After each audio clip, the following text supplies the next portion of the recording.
صباح الخير من امام اسطورة الجمال، ميدان سموحة بعد التجديد. احنا صورنا الميدان ده قبل التجديد، النهارده احنا بنصوره بعد التجديد وبعد الافتتاح الرسمي.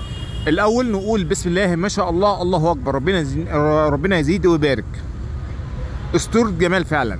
اتمنى احنا نحافظ على الكلام الجميل ده. بصراحة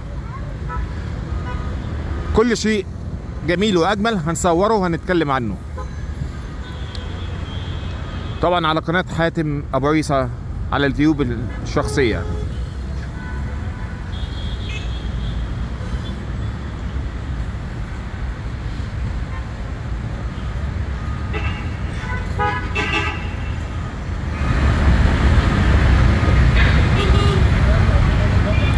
وان شاء الله هنصوره كمان بالليل، هتبقى الاضاءة تصوير الاماكن بالليل اضاءتها بتبقى جميلة جدا.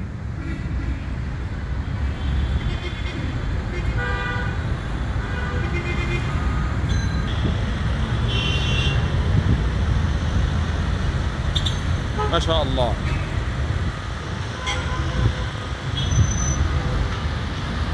ما شاء الله.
من حظنا الحلو احنا معانا ناس محترمه صممت الميدان الجميل ده.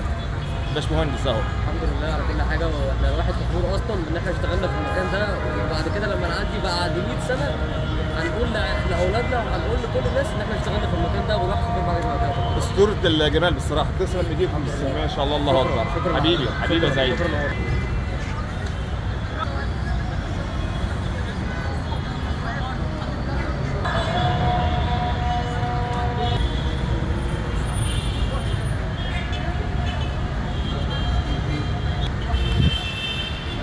شكرا. مع تحيات حاتم ابو عيسى.